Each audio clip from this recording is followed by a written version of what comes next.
Nashukuru msaada wa leo wenye mahitaji kwamba tumesaidiwa.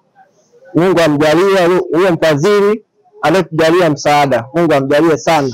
Naitwa Mariam Ali Mbwambo kutokea kampuni ya SMH Rail Tanzania yenye makao makuu yake nchini Malaysia katika mji wa Kuala Lumpur.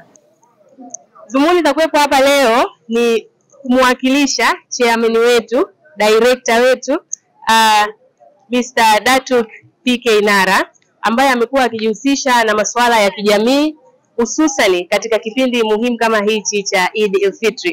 Kama mtakumbuka, tulikuwepo hapa mwaka jana kutoa misaada au Eid al-Fitr, zakatul fitr, ambapo tunawalenga kina mama, kina baba na watu walemavu.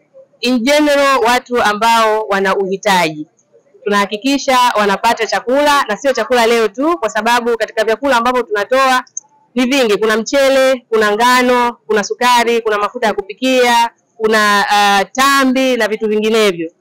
Tunatoa misaada hii kwa watu kuanzia 1000 na kuendelea, na ni sehemu mbalimbali hapa Tanzania. Mimi naitwa Sani Shabani. Sababu tutasaidia katika familia katika kwenye chakula cha sikukuu, mimi na familia yangu, na changamoto zinazokabili walemavu tunafanya katika mambo ya usafiri na mengine. Mimi nimefundisha katika chuo cha London na familia yangu sema sina zana za kufanya kazi.